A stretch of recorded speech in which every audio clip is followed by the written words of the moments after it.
Last time on Dice Funk.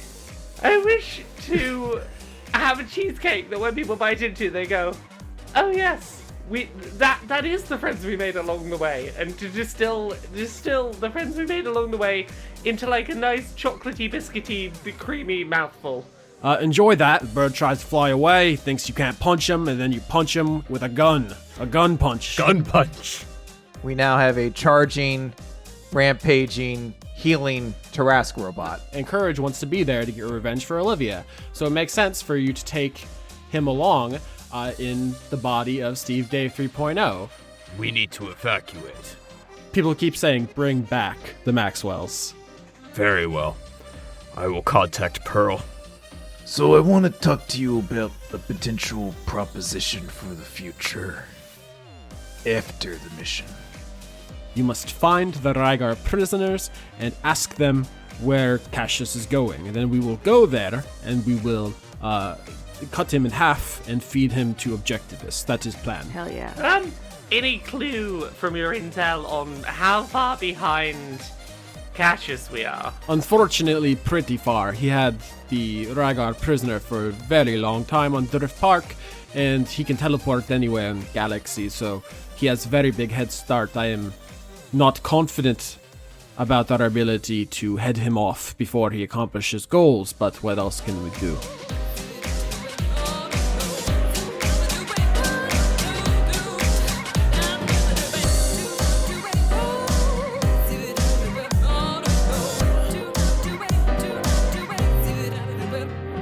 All week, Lauren's been sending me the same pictures, like 4 or 5 times.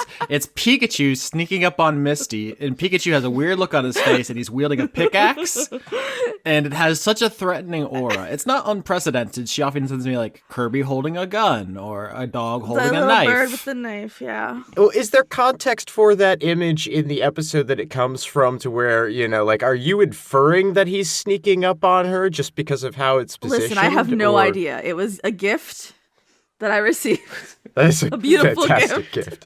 Yeah, it has been cropped in a way that suggested, I think in the actual episodes, Pikachu is hitting that wall, because they're like in a mine or something. Yeah, it's like rocky. Yeah, I think they're digging for something. Yeah, Pikachu is like mining and Misty's talking to someone else, but it's been cropped in such a way that it looks like Pikachu's sneaking up on Misty to hit her with a pickaxe. Hey, I got some Pikachu news this week. I saw that Detective Pikachu before it came out, and Pikachu like 100% does cocaine. Oh, nice.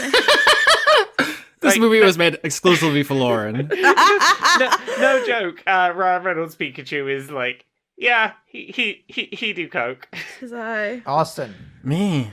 I left a surprise for you on the bottom of the roll 20. You sure did, buddy. It's a penis with arms and top hat and a curly mustache, and it says, "Eyesight." Yeah. Is that a monocle? Yeah, it is. The top hat. That's Lord Muscle Penis. Is that your season 6 character? That's going to be my next season's character. Yeah. Do you guys want to play Dungeons & Dragons tonight? Yeah. Yeah, can I be Sir Muscle Penis?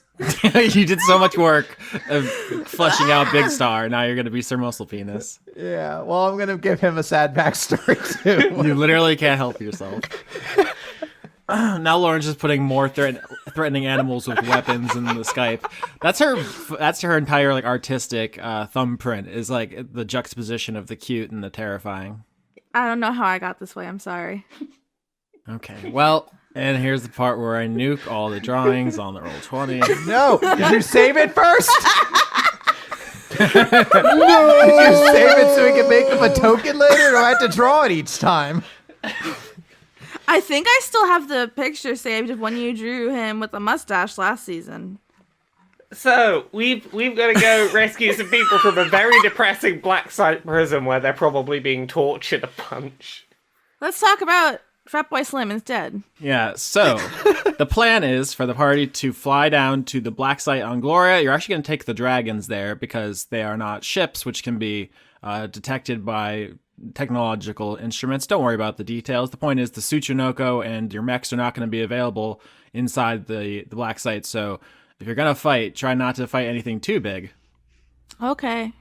He said, looking directly into the camera. No. It's never stopped us before. It really hasn't, and if a different DM, you'd all have died so long ago. Oh, it's true. I do love ruining Austin's plans. It's one of your favorite things. You say we'd have died long ago with a different DM, but like a different DM probably wouldn't have let me roll insight on the universe. So like, I think I picked the right DM.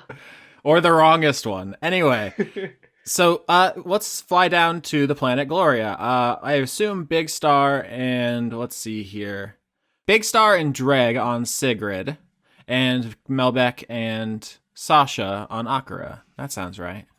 That feels right. Yeah, let's leave Objectivist at home because he's a baby still. A child. I don't want my baby to get murdered. What's going on, Dregg? How you doing?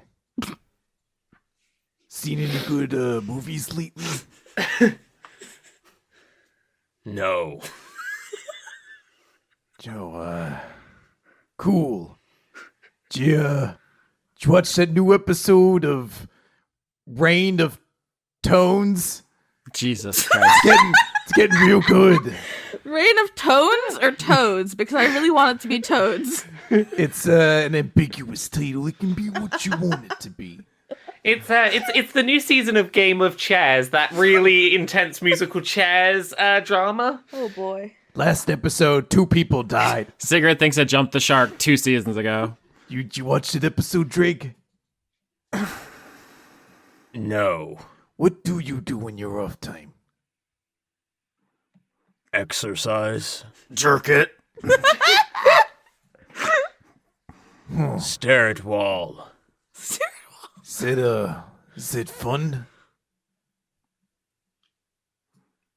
No. I'm gonna take you to a baseball game.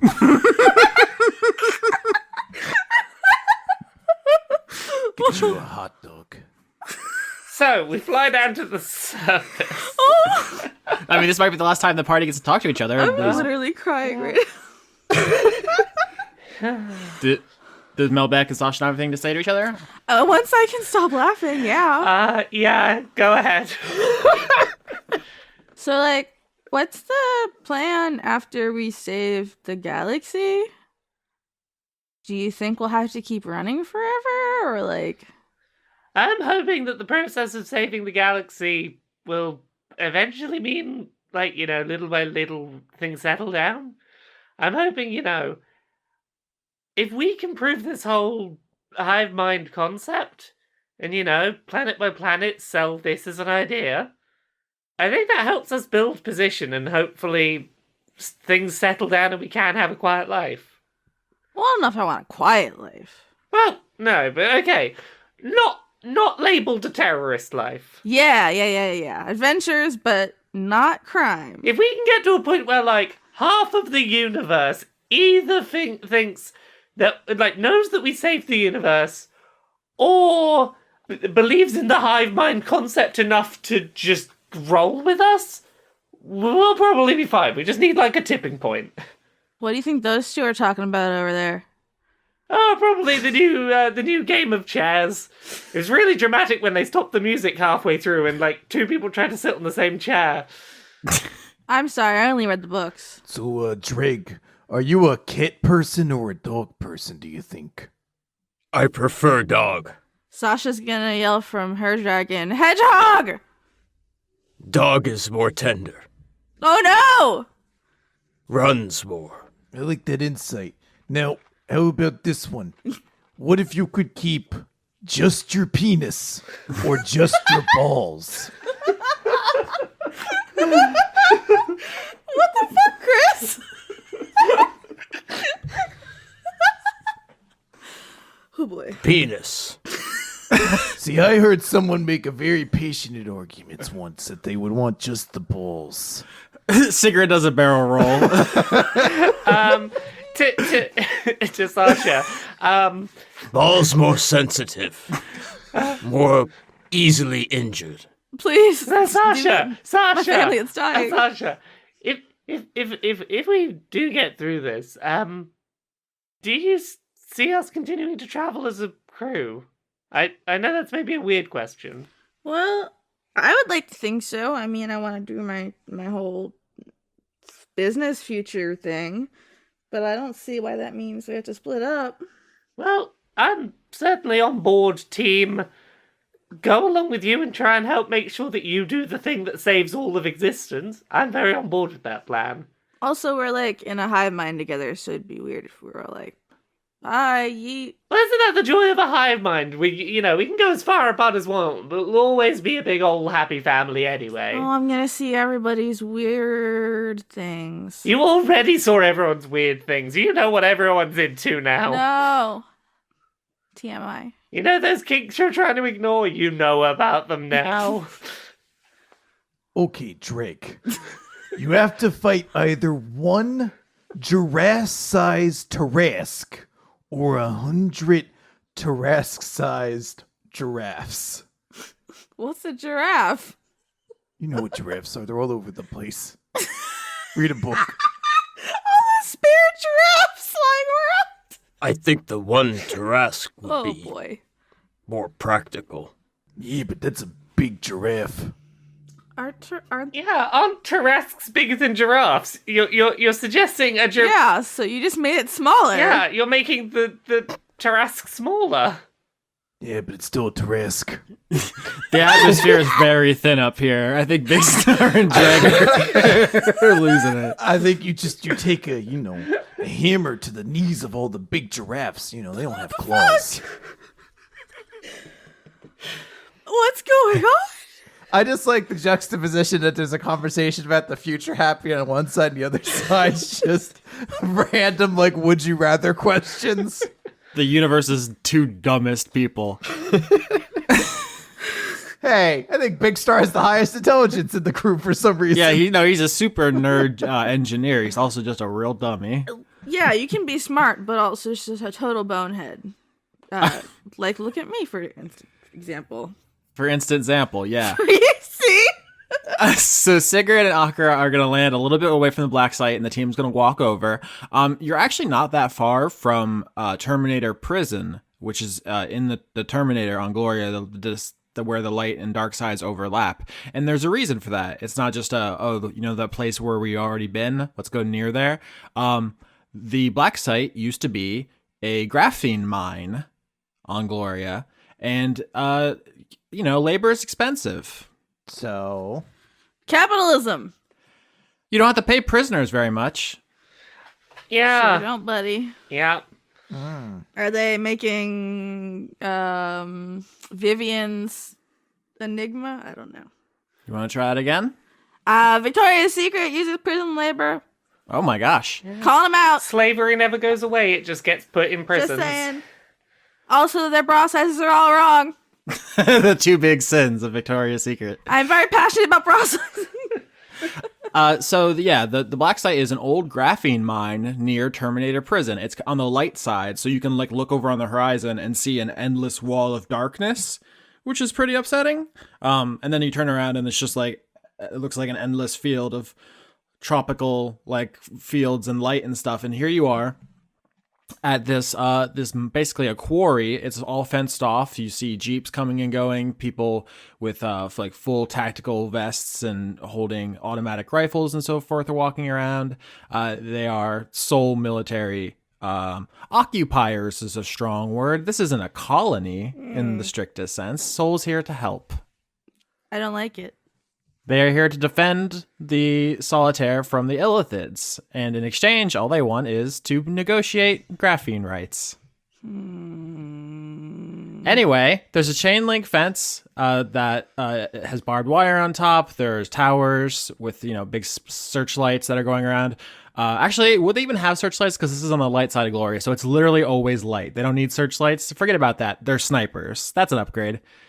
And then there's a booth where people check your IDs when you walk in. All of you have ID badges with you, and Ragnar planned this all out ahead of time, so they're expecting 4 people matching your descriptions to show up. The password is pineapple.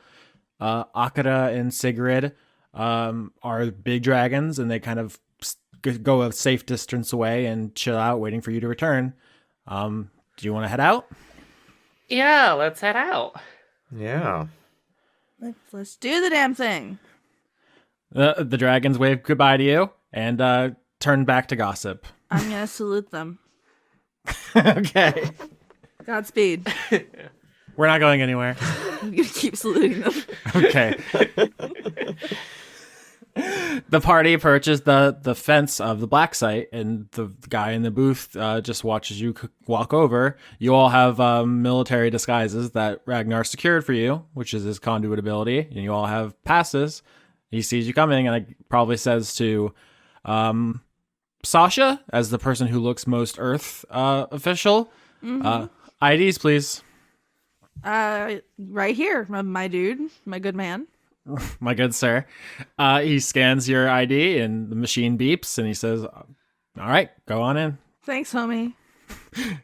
No problem, Corporal. Yep, I'm gonna salute him.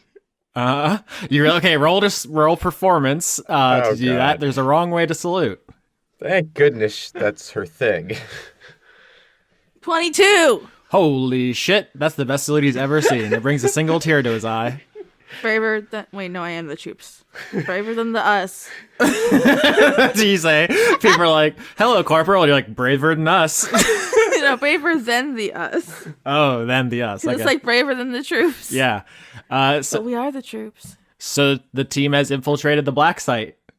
This is what you get for recruiting Ragnar and not throwing his cop ass into space. Oh, I knew it was worthwhile to, completely screw everything up at the beginning of the campaign. Cop!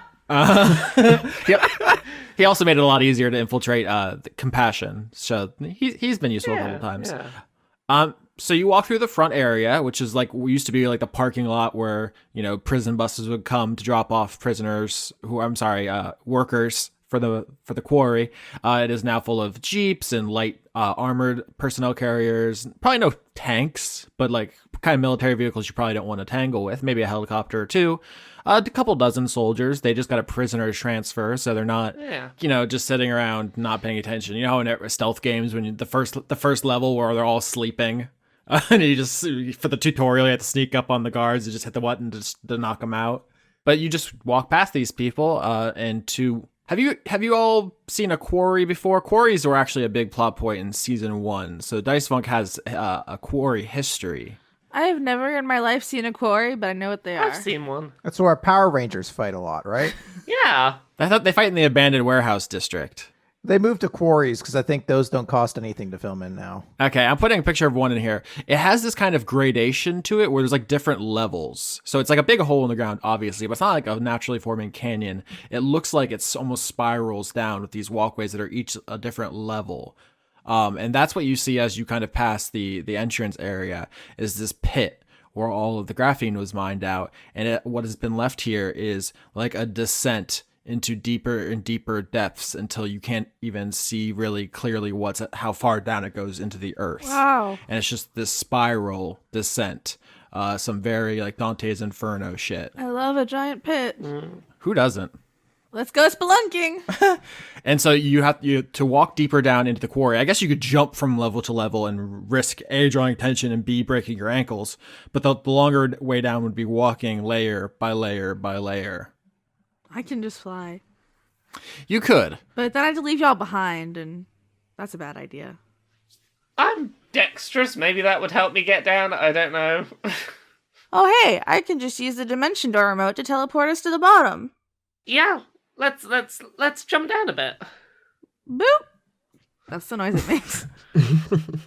So you are walking down into this graphene quarry, which has been fully mined out, and all the graphene has been extracted from it. And you see how much you're gonna have to walk. And so Sasha just pulls out her little remote that Subjectivist gave her, and you guys see up a bunch of the journey. Yep. Yep. And what was that noise again, Lauren? Boop. Kind of like Butte, but without the Y. All right. So you skip past who knows what was between the here and there. It's between me and Jesus now. And you guys are deep into the quarry, and you see at the bottom there's an elevator that's marked restricted access. I look at my pass. Does it look like I can go restricted access? Do I look important? You can't tell by looking at the pass, but there's a little card reader next to the elevator. Let's boop it. I'm gonna swipe it, I guess. Sasha swipes it, and it beeps green, and the door's open. Okay. Okay. Good sign. Nothing weird here. Do. Oh, you guys pile into the elevator. You look out and you see there's soldiers down in this quarry. You're not all alone, and I'm sure a couple of them look at you because you look at visitors in your workplace, but none of them run over, none of them draw their weapons. They just say like, oh, the new people went in the elevator and it beeped and opens. So that's fine. Yeah. And so the doors close and you're being delivered deep underground under the graphene core. Do you guys say anything in the elevator? Which automatically goes. There's no choice as to where to go. Apparently it only goes one place. I sure hope this is the right way. Does now feel a good time for the stealth button? I mean, wouldn't people be curious if an elevator opened on the floor and nobody came That's out? a good point. I will hold back on the stealth button. I'm just very eager to stealth. I love stealth.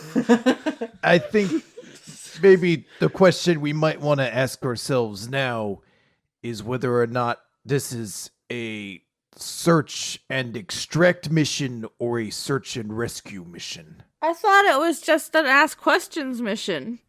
We are then saying that we're planning to leave this person in prison. Yeah. Yeah, that's the moral bad. question, isn't it? Yes. I would like to make sure that we're all on the same page of what to do, as it's going to be tremendously more difficult to help anyone escape and still remain. It's fine. I can give them +10 to stealth. They'll get out fine. What's +10? Do we know what they're in there for? The Soul government, I believe, brought them in probably to do the same thing that Cassius did. Okay, yeah. There's no ambiguity. Cassius kidnapped a bunch of reigar, and then Okay. Rita evacuated everybody out. And so the Soul government was like, okay, so there's a bunch of Invicta people here and a bunch of prisoners? I don't know. What do we do with them? Well, we don't have the legal authority to put them in a regular prison. To the mines. Okay, and do we know how many of them there are? No. Well, let's play it by ear, gang.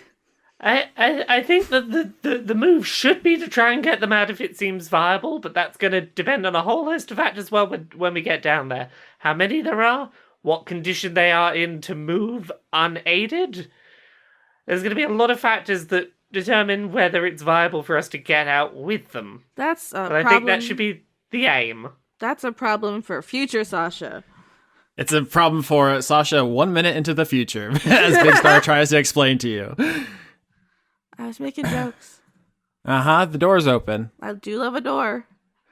Okay, that's Lauren's defense mechanism when something happens, just say she loves it. So the door is open, and you see that there is a crude hallway kind of hewn into this underground area. It was once some mines, but it's been made into basically a dungeon. You're in a dungeon.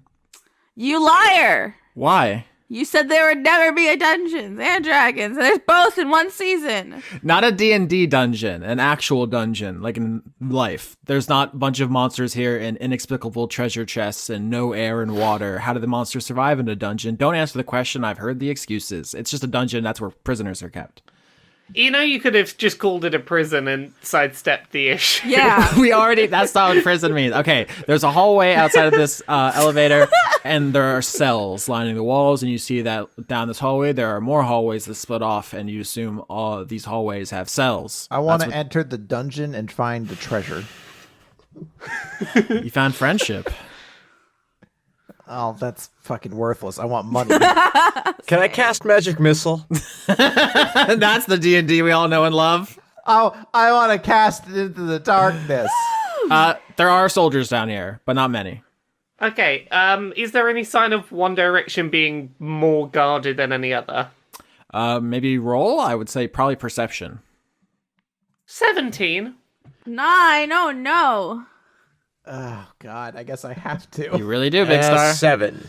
Please help. Oh no! Oh, nope, crit fail. I rolled a 0. Oh, you ruined everything for me, everyone. Yeah, they really did. Captain Melbeck, you were like, okay, so we got to scout out these cells, see which one seems the most guarded. And Big Star's like, yo, Chief, where the prisoners at? I'm just saluting everyone. Yeah, you just come out of the elevator and start machine gunning salutes at people. All right.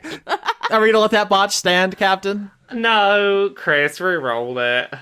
18. Yeah! There we There go. we go. What a tale of two kitties. It's fine. I've got cake for later. It's fine. Oh man, that'd have been so good if Big Star just runs out of the elevator like, "Yo, where are the people we're gonna liberate?" and just gets gunned down. Where are the illegal prisoners being held at this black site? I want to talk to them. See, my And then I start firing at the ceiling. My favorite thing with this reroll power is just letting the botches just stand for just long enough that Austin has to ask if I'm gonna get them rerolled. All right, Big Star. Such intrigue. Big Star runs out of the elevator to make an ass of himself, and Captain Melbeck pushes him in a corner and tells him to chill out. I just think he comes running out and you just like fucking block him. Grabs his collar and comically his feet like, Just body check him. Or he's just like paying attention to like a mirror on his wrist or something like that. You jingle your keys. Yeah, just like a Stay Frosty. But so with an 18 and a 17, the group passes, and you see that most of these cells haven't been manned particularly heavily. Like, these people have been here for a long time, but there seems to be some activity. If you walk down this hallway and you look left, and you see that at the end of this hallway, there are people coming and going from these cells as if interviewing the new prisoners, getting their paperwork sorted. So it seems pretty clear this is where the party's at. Okay. Plans of attack. Do we suggest that we're going in there to interview them because we're one of the other people supposed to be there to interview them? Do we replace the guards? Maybe suggest, oh yeah, we're here to get you off shift? Oh, that's a classic. This is Chestnut. That's a classic, but that's very prone to, well, my shift doesn't end for an hour. Then that's also prone to the old knock you out and break your neck and then take your uniform shtick as well. Yeah. So I'm a corporal now. That's how it works. Yeah, what are our ranks? What would I roll to see what their ranks were? There's gotta be like badges and shit. Yeah, you're corporal and they're your guests. Yeah, and I want to see what rank the guards are. Yeah, Is it less than corporal? I don't know how the military works. Okay. Yeah, Lauren, why would you even go down this route knowing that you don't know fucking anything about military? That's why ranks? I asked you, bitch. She wants to know if she can pull rank on them. Yeah. Well, I mean, you could roll history probably for that. Correct. Yeah. Thank you for giving me the answer and not trolling me, Conrad. You're welcome. Oh no, I only rolled a 10. 20. We need one more success. I'm General Big Star now. No, Fleet Admiral Big Star. Oh, Chris, you know so much history. I do. Big Star is a big nerd. 5. 12. Nope, only Big Star passed. So Do I re-roll again already? I have a +6. I don't know. I feel like there's got to be like. Can you risk it? Risk it for the biscuit? I've got 10, and then I can have cake and have another 10. But that's for this whole arc, so... If you feel comfortable, I'm just going to do it. 19! Oh, yeah, take it. all right, so flashback to you guys are flying on the dragons, and Sasha's reading a condensed version of Seoul military history, and she's like, yes, people on guard duty would be very low rank, and I could definitely boss them around. Can I pretend to be a major general? You are the very model of a modern major general. Only if you do it in that voice. Can I be a fleet admiral instead? Oh, no, it's Gilbert and Sullivan voice or nothing. Is that the Pirates of Paradise? I don't know how it goes. I just know Morden. Which Gilbert and Sullivan is that? My sweet solace. Is it Pinafore? Is it Rent? It's either Pinafore or the other one, Pirates of Penzance. Penzance? It's Penzance. Oh. So, Lauren, go boss them around. There's a whole West Wing about this. Okay, so I'm like, hello, cadets? Maybe? Maggots. Call them maggots. Hey, my very special dudes. I'm going to shadow box the air behind her so it adds extra intimidating aura to her military figure. It's your favorite corporal you've never met before. Yo. I'm just here touring. Gotta go talk to these guys as my special guests for top secret, political, military, nothing you need to worry about because you're cadets.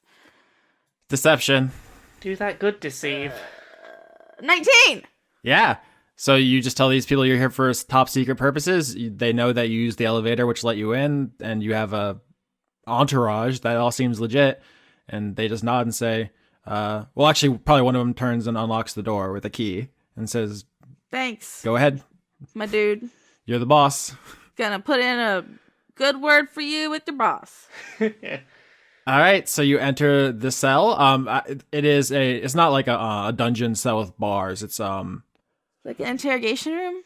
I was gonna say it's exactly like Lauren's work, where it's technically a building. Oh, no! But it's so bad that you might feel as like you might as well be outside. One time, termites just started falling from the ceiling onto me. Another time, there was a dead rat in the ceiling, and I'm pretty sure I may have lost some years off of my life from breathing that in. Sometimes the whole thing smells like gasoline. Sometimes people say they're gonna burn the building down. The old terrifying tetanus shack around the back of the building sort of feel. Literally. Absolutely. So this was like a mining operation. So they set up some, these cells used to be like rooms for something, probably like storing, equipment. But that now they are cells, and so you're in a room, so you can talk without being overheard, but it's still gross and it's a prison. So that's what you walk into. There is a reigar in here. Let's see, probably has shackles, but it's not tied down, so he can walk around. There is a like tray on the floor with like half-eaten food, and there's like a bucket in the corner, and this reigar has one arm. Does the food look good? No. So there's just one prisoner in here. Yeah, you assume there are reigar in other cells, but there's one in this cell. Can I do... I would like to do a heal check just to see what kind of condition I seem to get that this guy is in. Medicine, yeah. Medicine, sorry. I'm thinking of 4E. 20. Oh, yeah. So you, Big Star, you have worked on medical machinery before, so you have working knowledge. You know this person was healed by an expert doctor. Their arm was severed, and they probably should have died, but one of the world's best doctors saved their life, and they haven't been treated well since. But they would be dead if not for that doctor's intervention. That's what you know at the 20. I will keep that information close to my bosom. So reigar basically look like humans. They have a kind of twilight, sparkly glow about them. They have less sexual dimorphism. So this person uses he, them, or is it he, him pronouns? But the main physical feature of this person is that they are missing an arm, cut off exactly where Big Star's arm was cut off, in fact. Hey there, buddy. How you doing? He says something in a language you do not understand. Do any of us understand the language? None of you speak reigar, to my knowledge. No. I'm gonna cast tongues. All right, so Sasha casts tongues. What do you do? ASMR wise? I'd like to think there was like some old bread on the plate, and I'm gonna crunch it with my beak. Okay, so you start eating the prisoner's food. He wasn't eating it! And now magically everyone can understand each other's languages, and the Reigar just said, I already told you everything I'm going to. The only thing we want to know is how many of you there are here. That is not the only thing we want to know. That is definitely not the only thing. It's one of like 3 things we want to know. We want to, did just a real asshole of an eagle visit you? Yes, he kidnapped us. Okay, and you told him how to do the Maxwells? Not me. Perhaps someone else in our group. Okay, but do you know where they would have told him to go? As I told the other ones, I'll take it to my grave. Well, okay, so we're trying to stop him. So we're cool and chill. You're supposed to bad cop first. Literally, we are no cops. We left the cop at home. I am personally offended. Big Star is going to walk up to the Reigar and just kind of examine the arm. And he's just going to say, I imagine you were probably the last person Olivia treated before she died. He looks up at you quizzically. He never heard the name Olivia, I don't think, but what you're saying does seem to track with the fact that someone healed him and then was taken away by armed men, and then there was the sound of gunshots in the distance. Big Star's just going to add on. He's like, the doctor, I mean. I had some experience with her as well, as he kind of holds up his arm. and say, she did a lot of good things for a lot of good people, but unfortunately, some awful people saw to it that she met her end. And a lot of other good people are going to die for what that man's trying to do. And the only way that we can stop him is if we know where he's going. I hate to think it was my fault. She was helping me when they took her away. She helped a lot of people. And she wouldn't regret helping a single person. Don't let yourself carry that weight. My name is Wolfgang. Who exactly are all of you? We were the crew that doctor was traveling with. We tried to go and save her, bring her back into our crew, but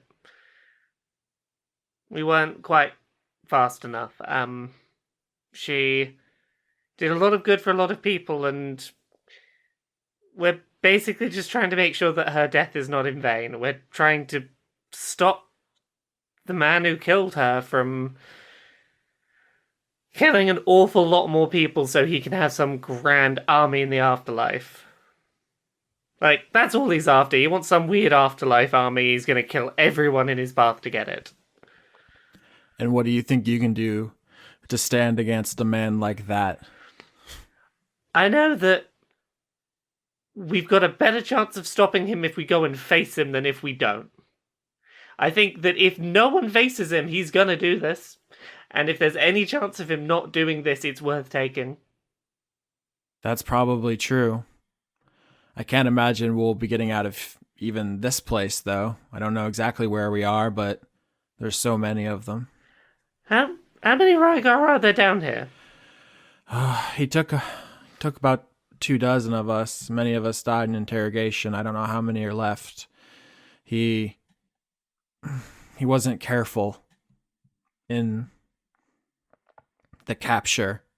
He just raises his arm. So, I have a potential plan that could get some of you all, to hopefully get all of you out. I don't know if that's possible. I have an idea. Mm-hmm. But we're gonna need your help to stop that terrible person. Are you willing to hear me out on a trade? Your information for me trying to get as many of these of your people out as possible. Persuasion with advantage, because Big Star and him both know Dr. Adler. Yeah. And so they share that, and he has a reason to believe you. Okay, 10 on the first, 6 on the second. I'm gonna take... Okay. Oh. I want to give inspiration. Yeah? I'm going to clack my talons on the metal lunch tray. Unless there's more dry bread, I'll keep eating the bread. You're so hungry. That adds an 8, so I got to 18. Holy snap. I was supposed to say, that doesn't seem a very good tactical move to add a d8 to a 10 to try to hit 15. You'd have to roll pretty high, but you absolutely crushed it. Against the mathematical odds of that decision, you do succeed on a 15 DC to get him to tell you. And he says, if the secret has already been leaked to an outsider, he has to be stopped, even if I break my oath. I'm dead anyway. Right. Well, in that case, is everyone ready to hear my plan of getting as many of these people out as possible? Yes. Is it a giant invisibility cloak? Sasha could also just tell the guards that we need to take him with us for further interrogation.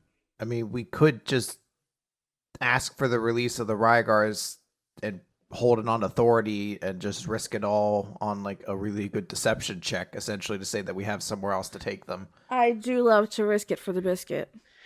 If we want to take that risk, I can put some rerolls into it. I like it. I want to tell them we're taking them for science experiments. Experience? Because experiments. because that's what evil people do, right? Yeah. Let's go for a big deception. Oh no, it's only an 11. What's your bonus? +4. Reroll it. Well, I accidentally hit it twice, but 17. Well, I got a 4. Reroll it, Chris. I got a 14. I'm gonna give you an inspiration too. I'm going to do the crack an egg on your head. Feel the yolk running down. So that's another D8 to add on to yours, Chris. So 22. What is with these inspirations? Yeah. I really I'm wanted to very hear that egg. inspiring. I wanted to hear that egg getting cracked. Okay, so we've got 17, 20, 22. Okay, so we have 2 people over 20, which was the DC, because you do have rank on these people. So you tell them that you need to take the Reigar to, I guess, for medical experiments, which is dark, but they... To the lab! So they radio up to their superiors, who say they haven't heard anything, and they have to go back and forth. And then, Sasha, you use your inspiration to give Big Star the push he needs to push this through. So, Big Star, what do you do to seal this deal? As Sasha pretends to crack an egg on your head. Feel the yolk running down. Listen here, you goddamn maggots! Alright? We're not wasting any more of our goddamn time for you to go back and forth with your Nancy-pantsy superiors asking for the goddamn mission. You let these prisoners out, or I'll see to it that it's your asses that are being sent to Space Riker prison after this. Let me tell you something here, brother. The cream rises to the top. Oh, you dig it. Part of that was so confusing to him. He just in order That's what I bank on. Yeah, just to not get yelled at anymore. They say, oh, I mean, these people were brought here under mysterious circumstances to begin with. I assume this is all classified above my pay grade. So you're the boss. Take them if you need to. And Sorry, he's just really, really into science. he loves science. I had like 2 Red Bulls today. They released about a dozen, or 10. Let's say 10 Reigar prisoners to your custody. Emptying these cells around here. A mix of men and women, all in their human equivalent of like 30s or above. There's no like children or teens or anything. These are all. Oh, thank God. Yeah. There's actually a plot reason, not just because it would be very dark, but so you have more people than you can take in the elevator in your custody. What do you do? How many elevator trips can we get away with? 2. So I could stay down. Well, let's say Sasha should probably go up at the first elevator so that when you guys come out, I can be like, they're with me. I'm the corporal. I can stay down with the second lot, and if anything goes down, I can hide them. Mm-hmm. I feel like we should do 2 and 2. So, like... Yeah. Who's... So Big Star and Sasha go up with the first set. And Dregg and Melbeck and Dregg in the second. Okay, yeah, that works. Okay. But the last time we split the party and I went with Lauren, I got captured. You would not engage with me, Chris! That sounds like a good plan. I like it. All right, I like this. So, no, I don't like that tone of voice. Splitting up the icons, this means this isn't going to be a 30-second party split. Big Star, Sasha, and 5 Reigar get onto the elevator. It closes and begins to ascend back up to the quarry. Meanwhile, Melbeck and Dregg stay with the other 5 Reigar at the bottom inside the dungeon part.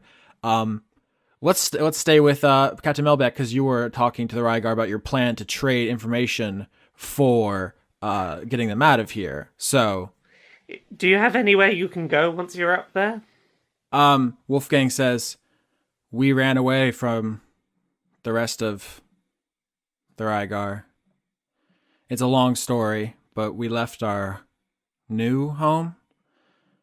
It's weird talking about this with outsiders. It's a secret. Oh, sorry. I didn't mean to intrude.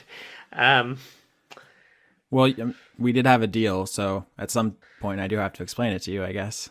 For the sake of everything that lives, you got to explain the bit that helps us save people, but, like, I'm not going to push you to talk about the bits that, you don't want, you're not able to. That's for you. I don't even know where to start. I guess the beginning is the most obvious place, but I mean, you know that Reigaria was destroyed. Yeah, that was the whole thing with the dragon, right? The witch lights destroyed Regaria. We tell people it was some sort of artistic display. The truth is too dangerous. So I'm just trying to remember. The witch light was the same. The name of the thing. The little weird thing that didn't exist in space properly that we had one of. Was that a witch light? No. The Witchlight is the Rygar's name for the Maxwells, and yes. that's why Sorry. Noble named his attempt to create one. He just called it a Witchlight because he was trying to make a Witchlight from his perspective. Okay, But we yeah, use yeah. two different names to differentiate them, but as far as this guy is concerned, there's only one thing, and they Okay. are called Witchlights. Okay, cool. Yeah. Yeah. So yes, I know about the fate of your planet. It's not great being a species without a home. I think maybe he just happens to not really know what glyphs are. Like, he doesn't have every species in the galaxy memorized, so it never even occurred to him that you don't have a home. He doesn't know what a glyph is. No, I one of those not having a home species too. It's bit rough. Where did you go? I went everywhere and nowhere. I sort of just floated around. Yeah, you don't know if the GIF homeworld was destroyed, and if it was, it happened Yeah. so long ago that nobody remembers. Him, it happened to within his lifetime, basically. And he says that the Reigar did go somewhere very specifically. Where did you go?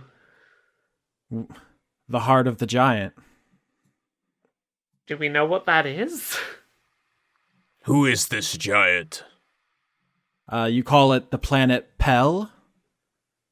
Ah.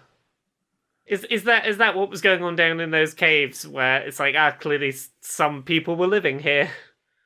Those are moons. Pell 1, 2, and 3 are moons. Pell is a gas giant. It's a planet. Like Jupiter? Oh. Oh. They just lived in the middle of the gas giant. He says that they moved to the heart of the giant. You lived in the middle of a big ball of gas. We just spent an afternoon on the sun. Okay, good point. It's not a competition. I can see how no one would look for you in a place that doesn't seem like it's a functional planet. Trying to flex? It's supposed to be impossible to follow us there, to chase us. The pressure destroys not only any equipment that would find us, but warps any spells, any technologies. It's supposed to be impenetrable. But in the heart of the giant, we live in a great crystal sphere at the center of most gas giants. It's a diamond the size of a small planet. We hollowed it out, and we live inside of it. That's pretty genius. I can see why you hoped it would last. It's so glamorous. How did anyone find it? No one did.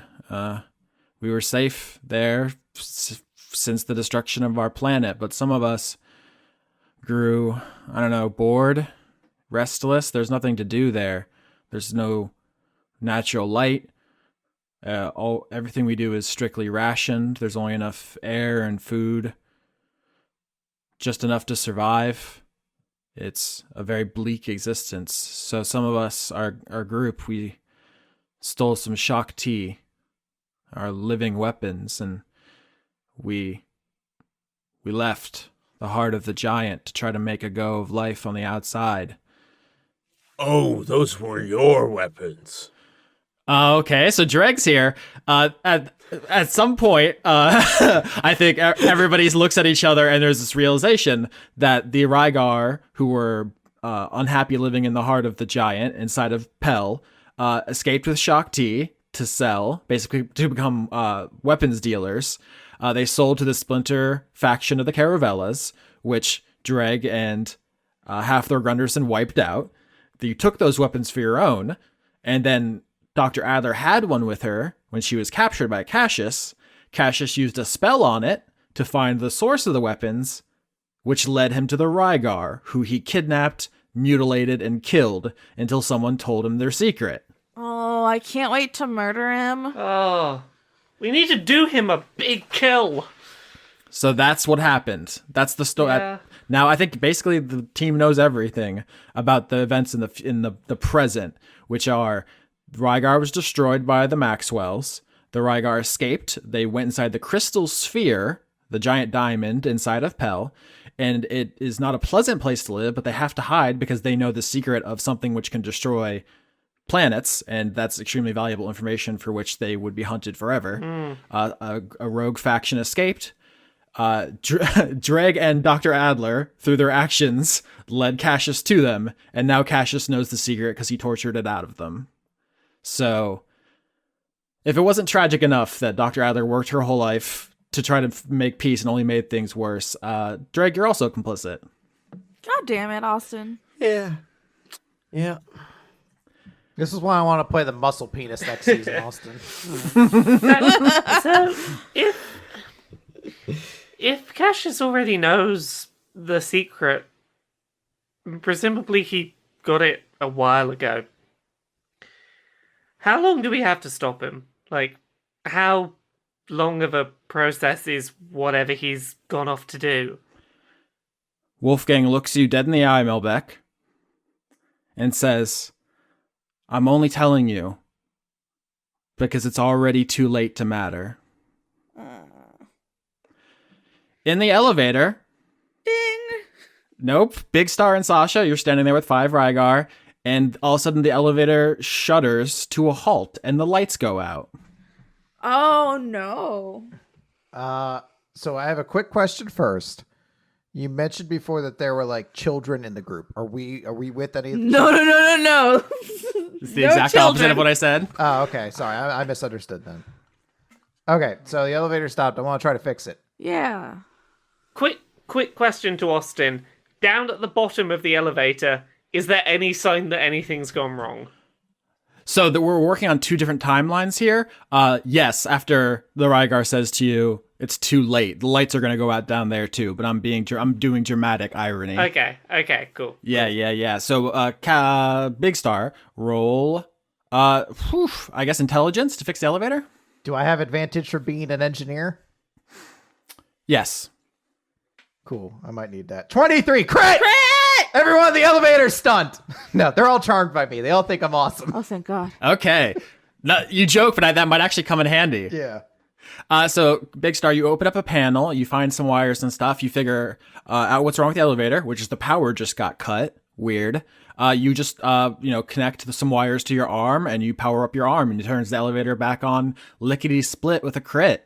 And the lights come back on the elevator, and it starts moving. No fuss, no muss. Big Star has fixed the elevator, and it begins going back up to the top. I want everybody in the elevator to applaud me. They all do. They really love you. Everyone's like, they're so cool, Big Star. You're worthy. And he gets out of the elevator and he picks up Mjolnir. Spoilers. So you get to the top. Ding! The elevator doors open, and you hear screaming already. Why? Well, there's half a body outside the elevator. Whoops. You don't know anymore. I don't like that. I don't like the thing you just put there. When you say half a body, I don't know if I need to do a medicine check. Is it half a body as in like something ate it, ripped it in half, or is this half a body as in like Cassius exploded half of its body kind of? Well, Austin just put some extremely cursed content in the roll 20. Oh, my boys! Austin, Why? is there... Oh, they're so cool. Can I be one of these? Can I kill Big Star now and become one of them? I'm not a fan. First of all, how dare you? Mm-hmm. So Big Star, the elevator doors open up. There's half a body on the ground. People are screaming. You hear gunfire. There's running. And then you see something turn and look at the elevator doors. It looks like a human, except its arms are just blades, and its skin has the texture of slugs. It is a slimy, amorphous humanoid, like a slug given human form, but its distended, its like gross, broken, jointed arms are just scythe blades, and that has it's covered in blood and organs, and has like half of a person's head impaled on one of its blades as it turns to look at the elevator. Big Star is going to step out of the elevator and kind of be like, a guard between the two, and he's going to pull out his cannon. He's going to fire. It's like we should just go back down. We're gonna have to get our ways out at some point. No, I know. It would be funny. No, Sasha loves to go where there's no escape, no exits. Basically a tomb, if you will. So Big Star, I do love a tomb. that you explicitly don't love a tomb. Please roll to attack, Big Star. 28. Holy snap! All right, Does so it hit? huh? Does it hit? It sure does. Nah, 23. Yeah, so I roll 5d6. Yeah, Big Star, you blast with your arm cannon stepping out of the elevator, and you hit this creature, this slug humanoid with blade arms, full force, and you punch a hole directly through its chest. I'm going to. I want to kind of live out all of the action movies I've enjoyed throughout my life, and I want Big Star to be like he's trying to ride point on this to protect the innocent Reigar people who we're trying to get out of here. And me, who is very small.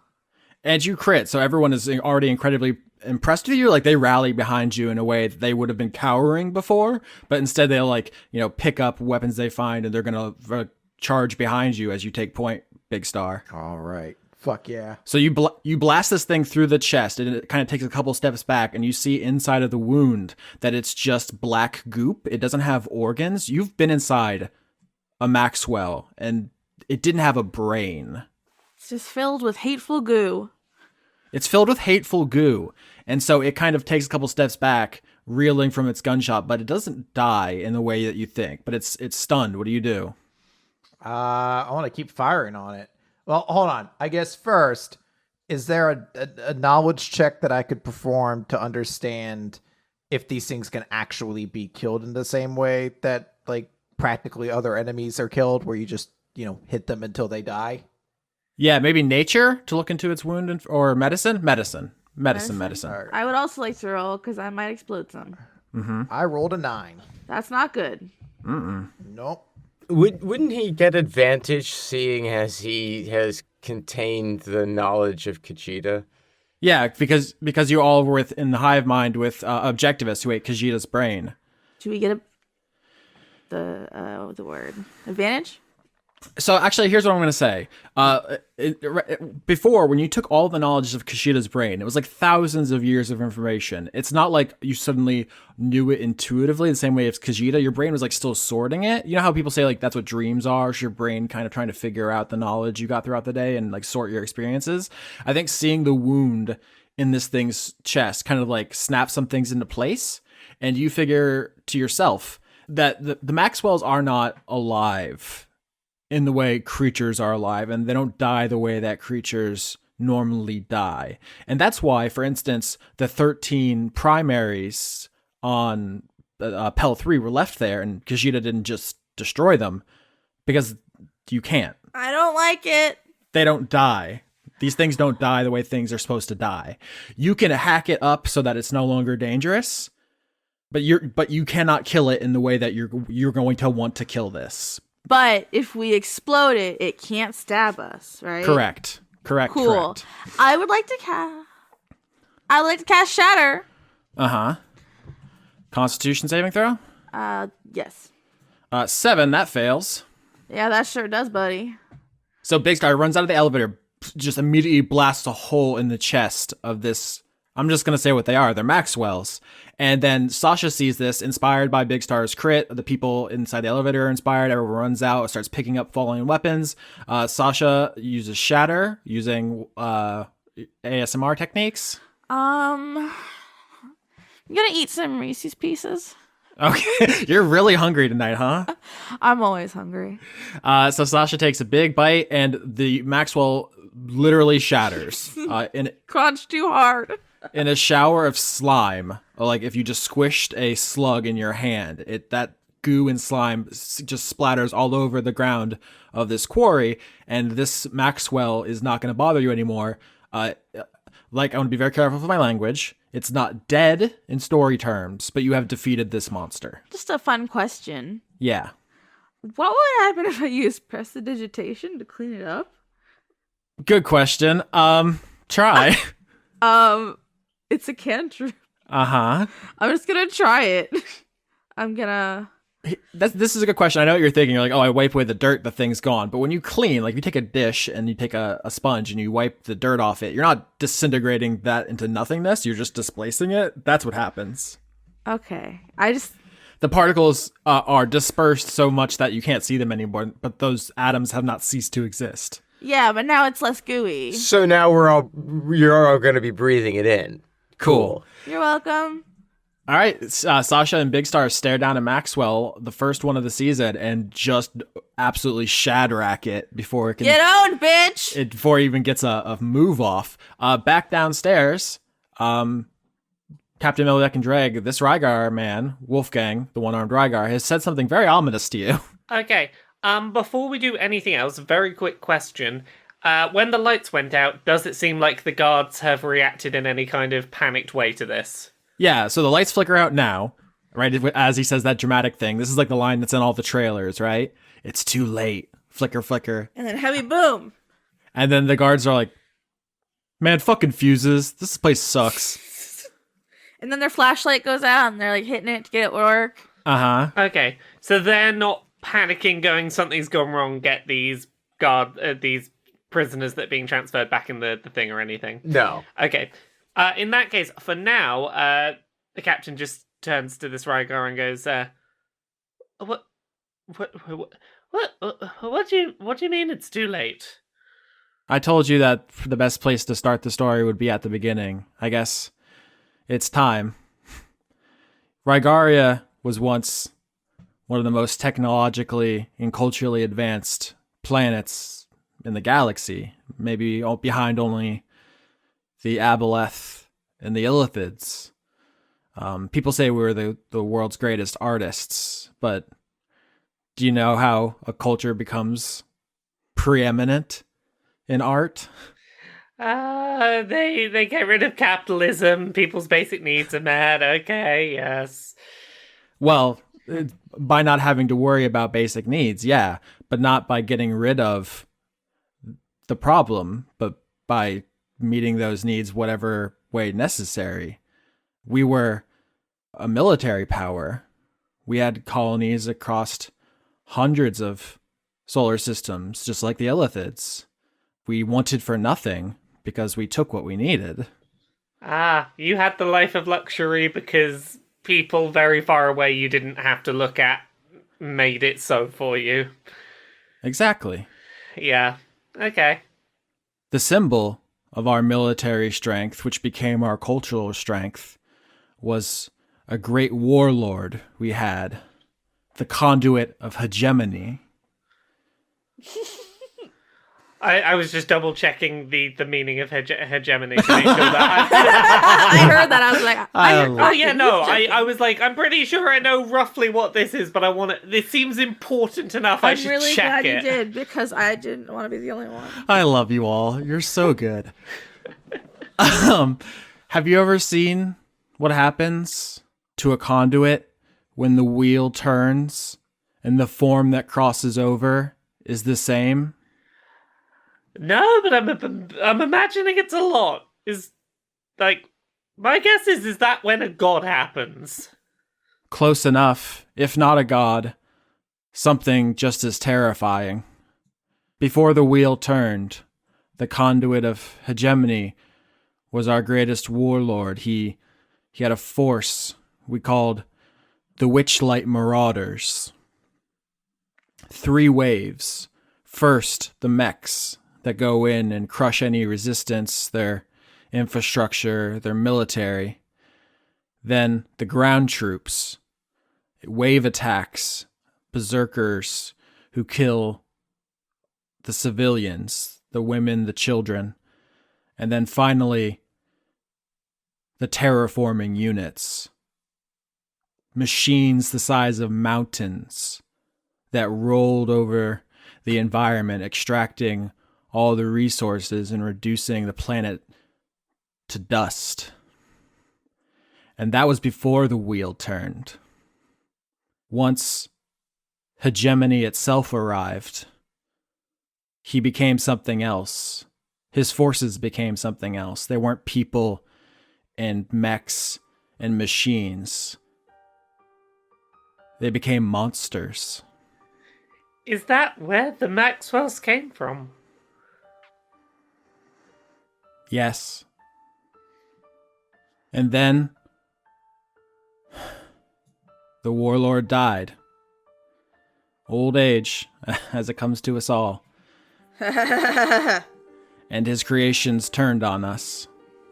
Reduced our planet to the same sorry state we did so many colonies. And we fled to the heart of the giant to escape and to take our secret with us. If it weren't for the wheel turning again, they would still be out there. And how did this wheel turn? It's a natural force, like gravity, energy, fire, time. The wheel always turns. It affected you too, in soul. Before synchronicity, it was hegemony. And before that, something else. Are you getting at the fact that to bring the Maxwells back would be to turn back the wheel? Is that how it's done? A single man could not turn back the wheel himself. It is said that the gods and all their angels tried once and failed. But the conduit of hegemony had a way to control his forces before he died. He controlled it through his conduit. It's a great warship, the HMS Civilization. It was a monster as well, the same skin, the same bones as the rest of the Witchlights. We tried to destroy it after he died, but like them, it isn't alive to kill. It's hegemony itself, given flesh. It takes destruction and makes it into energy. We hid that great and terrible ship inside of the giant with us, hoping no one would ever find it. I never imagined anyone could until, I would say, right up until the man teleported inside my arm. So he already has the way to bring back and control the Maxwells. Like I said, it's too late. We were already too late once. We're not being too late again. That's a really kick-ass line to cut back to Big Star and Sasha slashing their way through these things. The quarry has begun to be overrun by, I'm going to call this lowest kind of Maxwell, the human-shaped ones, they're just going to be called slashers for our purposes. Before we call them primary, tertiary, and secondary. That's a little impersonal. So they're the big ones, the biggest ones, those are marauders. The second one are kaiju, which just means monster. They're the mech-sized ones. And the lowest ones are slashers. They're the ones that just have blade arms.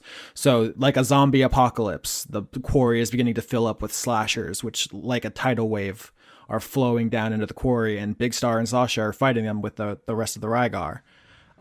Cool. Yeah, I'm fucking leading that charge. Trying to clear a way for these people. I'm kebabbing them.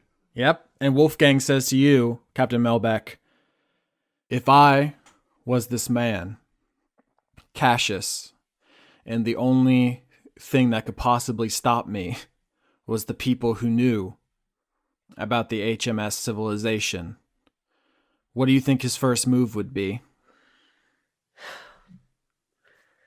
Attack the planet and kill everyone down here that knows. Dregg, you've been quiet this whole time. Captain Melbeck has just pointed out that you're probably all in danger, and also the lights are out. What do you do? Drake's pressing the call button on the elevator. Yeah. Just like tap it. We can tap. go up there, we can go right to the fight. If he was smart, he'd have gotten 1,000,000 miles away from us before he tried to do this. Use the fact that he had a head start to make sure we had no chance to catch up to him. Tap, tap, tap, tap, tap, tap, tap, tap, tap, tap, tap. We have a chance. So Objectivist is still the conduit of communication, correct? Correct. So we could still use the conduit of communication to potentially tell what's going on in the basement upstairs, like vice versa. So far. Yeah, I mean, the Tsuchinoko and Objectivists are very far away. I would say it's like a very faint. It's like a breaking up call. Like, oh, you guys, there's so much big slash to help me. Like, oh, God, there's so much blood. Okay, so from what knowledge we have of how the base was set up, is there any other theoretical idea that is there a way to get back up that's not the elevator? From the dungeon? Yeah. No. They got to take they can climb up the elevator cords. That's not what they're called. Cables. Cables, yeah. So what Big Star is considering is someone needs to go back for the elevator. And he's the only one that can power it while the elevator is out of power. Uh-huh. So Big Star is going to hand Sasha a talisman with the sigil of a dog imprinted on it. Mm-hmm. Yeah. And he's going to say, take this and get them out of there. I'll go back for the rest. Oh, yeah. What does this dog talisman do? It has Shield of Faith cast in it. So all Sasha has to do is activate it, and she gets +2 to her AC. All right, this is a cool moment. So Big Star runs back to the elevator, plugs his arm in, and is going to go back down for the rest of the group. Sasha and the Reigar have to hold the line against what is quickly becoming a World War Z flood of gooey human bodies with sickles for arms, pouring down, just slicing through the soldiers. There's gunshots and explosions. This is your moment, Sasha. You've already went through this whole take care of my sons if I die thing, which in the TV show is like being played faintly in the background. I'm gonna look into like a little compact mirror I had in my pocket. Uh-huh. And be like, you're the Mothman. You can do this. To myself.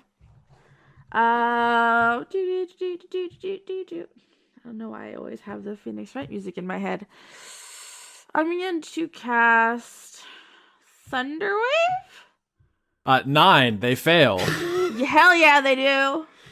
So Sasha just starts blowing them up. Oh, I really like explosions. Yeah, that is your main form of attack this season. Oh, it really is, huh? That makes a lot of sense. 2d8, suck my dick. Oh boy. 13 damage, motherfuckers. All right, so you thunderwave into the crowd of slashers, blowing a couple of them up. The Reigar open fire with the weapons they scavenge off the ground. And that's the sight Big Star sees as the elevator doors close, going back down to Captain Melbeck and Dregg. Back with them, Dregg keeps pushing the button. Button. I like to think he tries to call my cell phone, and it's like, this is Sasha's phone. If I don't answer, I'm probably being murdered. Ha ha, just kidding. Uh-huh. Oh, like we get reception down I'd love here. it if it was like the old school one of just like, hello? Hold on a sec, can't hear anything. Hello? Let me turn off the music. Hello? It's my voicemail, sorry. All right. Anybody want to narrate what they're doing? Sasha's fighting for her life. Big Star is with the utmost intensity, trying to power this elevator as precisely as he can to make it go as fast as he can without like blowing a circuit. Yeah, do you want to put in extra juice at the cost of maybe life points? Yeah. Big Star will do that, essentially. Like, if it hurts him, he doesn't care. He knows that there's, like, a very precarious situation going on. His only concern is, like, just not frying the circuitry or anything like that. Yeah, we'll make this interesting. Chris, you pick a kind of dice to roll, and that whatever, the bigger the dice, the faster, but the more damage. And I'll judge that by, like, which dice you happen to pick. Go for broke, kid. D20. Hell yeah. Oh, snap, son. Never let it be said that Big Star doesn't care. Big Star, more like Big Heart. 1. Ha! Eat shit! I'm the coolest and I took nothing! Oh my god! Yeah, no, so this is the first time a botch is literally the best possible outcome, because the D20, the dice he chose, is how much he risked. So he risked the maximum, and the damage was how much it cost him, which was the minimum. Big Star could not have done better. Wow. Like, this is the part in the TV show where he's like, ah, And then you see like the ghost of Olivia behind him for just like a frame or something that you have to go back and pause it to see. And the elevator's like all the way to the bottom. There's a lot of speed lines in this scene. Yeah, this is the absolutely where all the budget of the anime goes. Yep, the doors open in the dungeon, and you see Big Star's plugged into the wall, sweating and tired and frazzled, but not actually that hurt. Get in. Captain Melbeck gets in and starts loading all of the knuckles into her gun. All right, yeah, the rest of the Reigar and presumably Dregg get in the elevator. It's going to go back up. Yep. What do you guys say as you're going up there? Because Sasha's not here. Okay, first of all, is Sasha okay? She's out there defending herself now. The faster we get up there, the faster we can return. Switch over to me, just stabbing things. Who did she piss off this time? So, just to get you up to speed, these things are Reigar. Cassius has sent them here trying to wipe out not Reigar, sorry. These things up here are Maxwell's. Cassius sent them here to try and kill the Reigar to stop us from coming to, stop him. I thought something was weird with these slug blade monsters coming out of nowhere to murder people. Yeah, no, those are Maxwell's.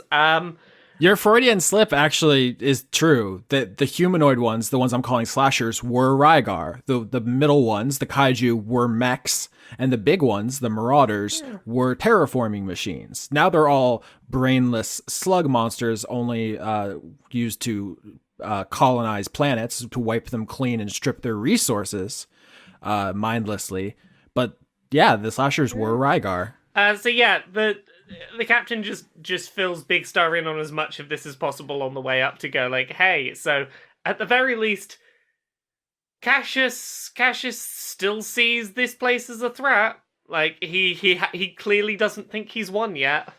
I will then also relay the information that we learned about how they don't die in the way that we typically think of dying. So basically splatter them until there's not enough left to be a danger. Yeah. And Dregg points out that he may have given his girlfriend evidence of a war crime. Wait, who's Dregg's girlfriend? Dregg gave Big Star's girlfriend Sigrid the shock tea, which I don't know if it's technically a war crime. They stole the technology, and then Dregg killed and stole the technology. There's crimes, absolutely crimes. I don't know war crimes though. So what would I roll? I mean, war crimes are not the most common thing in our group. Well, I want to fly because I'm a bird, right? Mm-hmm. And I would like to use my mighty talons to rip some heads off because I think it would be extremely cool. All right. So you face down this slasher group, and they're running towards you, and you're gonna start flying. You actually don't need to roll anything to fly. That's movement. That's something you get as an Aarakocra. That's how I do. Mm-hmm. They're gonna make attacks against you as they start climbing over each other in like human World War Z style like pyramids to try to slash you out of the air. But you have Shield of Faith, so let's see how this goes. Oh boy, that's really high. 14, 13, nope. 20, 20 hits. 11, 13, Nope. 7. Nope. So out of all those attacks I just rolled, only one hit. Yes. Wow, Big Star saved your life, huh? I'm at 18 now, bitches. You take only 2 damage as one scratches your foot as you fly out of the range of this dog pile. Do they understand mocking? Like, if I mocked them, would they understand it? There's only one way to find out. And really, I mean, is it for them that you're doing it, or is it for you? It's for me. In fact, let's cast Vicious Mockery. We don't have to roll anything because it's psychic damage, and they are immune because they literally do not have brains. That's right, they're just goo. The perfect weapon for the use against the illithid. Okay. Well, what if I want to take a head off? Absolutely. You have a hard light rapier. Yes, but I want to do it with my feet because I'm an owl. Okay, roll. 17. So I'm actually using these. This isn't really a thing in 5th edition. It's actually, I think, 4th edition rule. But basically, these are minions, which means they have 1 health. Practically, that doesn't mean they're dead when you hit them. It means that they're not a threat. they're no longer an immediate factor. So you're like flying over this crowd of slashers. They're slashing at you. They barely hit you. You just like reach down to your talons and start yanking their heads off, right? Yeah, I'd also like to, it would be fun. You know, what if I just like kebab all their noggins on my rapier? Okay, you start kebabbing noggins, and you're thinning them out, but their bodies are still like pinwheeling their arms around as they're trying to slash you. But they're no longer a threat in the immediate combat situation, so it's an abstraction. Anyway, the elevator doors ding open, and Big Star, Dregg, and Captain Melbeck, you see Sasha flying through the air, tearing the heads off of slashers as she pinwheels above them effortlessly. They occasionally land a tiny blow on her, but she is shimmering with a shield of faith from Big Star's amulet and is really holding her own. The reigar are running around, scavenging weapons and fighting the best they can, although I think you probably see a couple of them go down. I want to cast on Dregg Longstrider to essentially give Dregg super speed. Yep, and Captain Melbeck, you as a ranger have a dangerous terrain doesn't affect you, so if you want to crowd surf, you can crowd surf over them. Oh, totally crowd surfing that this is happening. Can we see the sky from where we are down here in the quarry? That's a phenomenal question. You can. Oh, no. Yeah. It's bad. Yeah, so How bad? first question I have is, do we see this ship Cassius is using to control these things? No. What you see as you look up to the sky from the quarry is a poison cloud. Purple and black and green. You all know from Khajiita's memories that when the marauders, the primaries, the slugs like mountains, begin scorching and stripping the land, they produce a poison cloud that eats the atmosphere of the planet. Every living thing on the planet is consumed by this hateful furnace and converted to soul-scarring poison. Hateful Furnace would be a good band name. But that seems to be happening outside the quarry. The captain's going to look up at that and just get a little bit of a smile and go, the fact he's started here this strong, he's fucking terrified of us. and then you look over to Sasha, who has 18 heads impaled on a rapier. And it does, Hey guys, how you doing? it is a strong argument for your case. Yeah, I think Captain Melbeck is very much of the opinion. I don't know if she actually knows that Cassius knows they're there, but she's reading this as, oh, you're this scared that we're going to stop you, huh? You don't have access to Cassius's inner thoughts. That might be true. It may be that he's just trying to kill the Reigar who could lead someone back to him.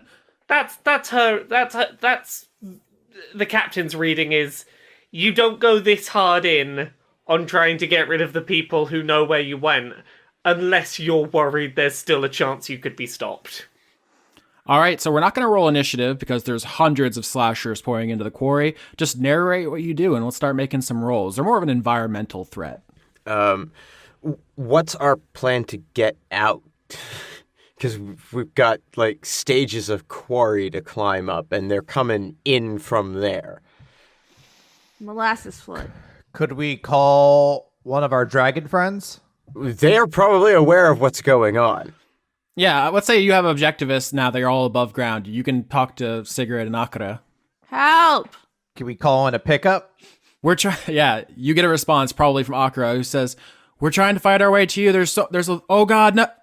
Look, I'm just saying, there was also a very important piece of current day media where two dragons went to go do something and it didn't turn out so well. So who knows how this goes? I'm just saying, though, current day pop culture says this is going to be bad for one of them. How fast could objectivists get here? You could also try to contact the Tsuchinoko and objectivists. They're very far away, and they tell you as well. We're trying to get to you. There's so much we can't see through the smoke, and there's ships, and oh God, the military's. Oh boy. I think the best thing we can do is move for the exit of that quarry, fighting our way through. Dregg's gonna open up his shield and just charge as fast as he can to try and carve a path through. Like a snowplow. And your super speed. Yep, roll athletics with advantage to snowplow your way through, supercharged by Big Star. 25. Holy shit. Yep, Dregg parts the Red Sea, literally the Red Sea, because these are all slug creatures covered in blood and guts, and your shield shinks out, and you just charge forward, slicing through them, hot knife through butter style, and a path is clear to begin ascending out of the quarry. Sasha, you can leave at any time, but... No, I'm not gonna leave the gang behind. I didn't think so, but... Yep. The captain's gonna run following this snowplow, and her method is literally just...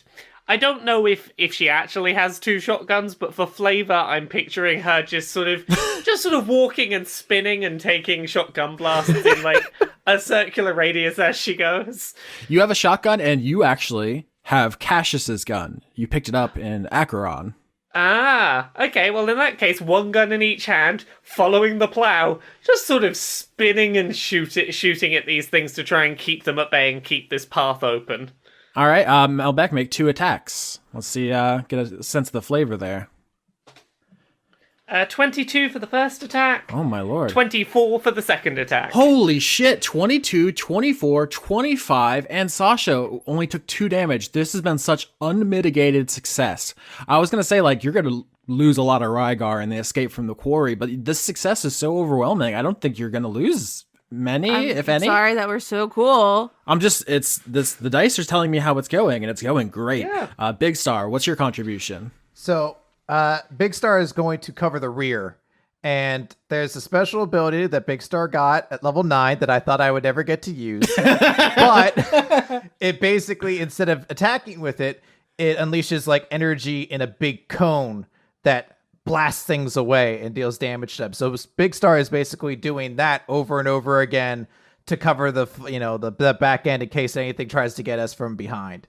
So he's putting himself in that kind of charge, that danger shot there. So you let all the Reigar in behind Melbeck, who's clearing the way behind Dregg and his snowplow, and from the rear of the formation, you do alternate fire on your arm gun. So instead of fire concentrated shots, you do like a wide blast that's less damaging but knocks everyone down.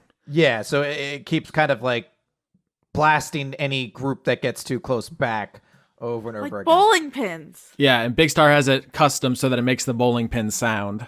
Oh, I love that sound. Yeah, it sounds like a strike every time. I'm going to roll dexterity saving throw for the slashers to see how they hold up. I bet they're not very dexterous. 5. Get ready. You can't make it up, folks. The dice love these plans. Thank you, dice gods. So yeah, the bastards do mathematically as best as they possibly could. You barely lose any Reigar as you carve your way through these slashers, taking very little damage, and you start winding your way up through the quarry. Does anybody want to paint pictures? Your success is so total. You have pretty much full agency here. Paint me pictures of your heroics. I mean, this is the Avengers moment, right? In the middle of the battle in I like New to York. think I keep kebabbing them, and then Dregg smooshes them so that their heads separate from their bodies. And now you're just collecting heads like some kind of freak. Yeah. Basically. Melbeck at some point during this is going to turn to our Reigar friend that was like, oh, it's already too late, we're dead, and just going to look and go, you didn't count on us coming to save you, did you? I'm the Mothman! Wolfgang says, I've seen these things destroy an entire planet. They haven't seen us. We've faced the mathematically impossible more times than is mathematically likely. Yeah, Wolfgang says, well, the slashers are meant to kill civilians, women and children, to utterly crush the morale of the colonies.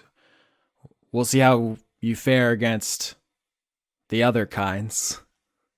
Dun dun da da! Well, they've not killed any. Oh, can I add a Stone Cold Stunner one? Can I add a Stone Cold Stunner one? Yes! Yeah, Big Star, you can. Cool. Like my gun arm gets stuck in one of them, and I'm like, oh, we're gonna do this old school style. And he stuns one and pulls his gun arm out and shoots another one in the face. I just want to get that image out there. Thank you, Chris. He's so excited. So the party fights their way up the winding path of the quarry. You do not kill all of them. In fact, there's quite a flood of them following after you, but your techniques are so strong that you minimize casualties and injury, and you reach the top of the quarry. And you look out over the horizon, and you see there is a mountain range in the distance that wasn't there before. No, it's slugs. Yikes. That's the big terraformy slug. See, these are the. When do we get the kaiju? I want the cool ones, because I want to be them. None of them are cool. Murder is not cool, Chris. So as you say that, Big Star, Sweet. I like being ominous. yeah, Akira and Sigrid fly over the fence of the black site because you called them to assist you, and you see that Akira is missing an arm. Whoa. No!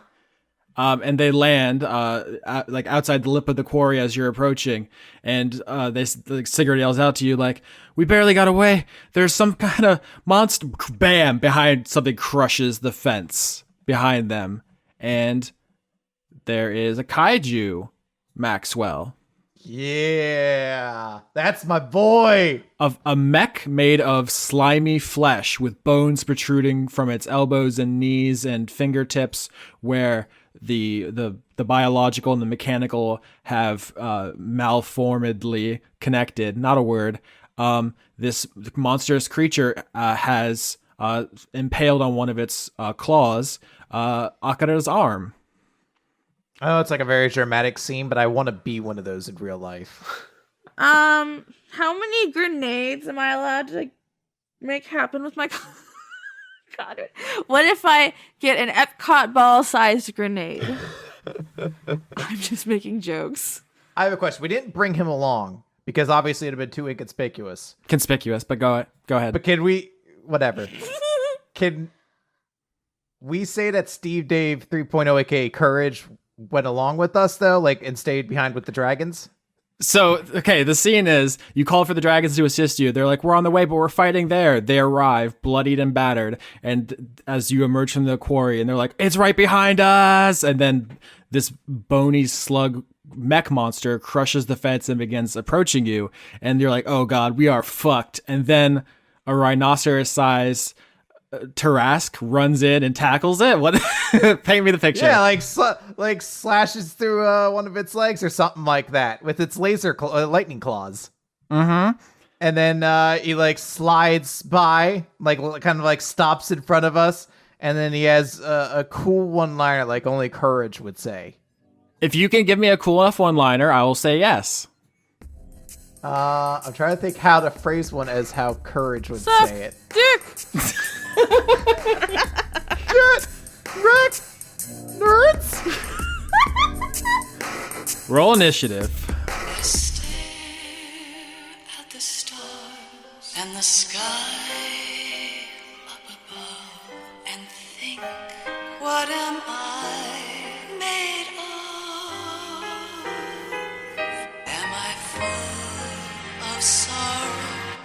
Am I hurt and pain?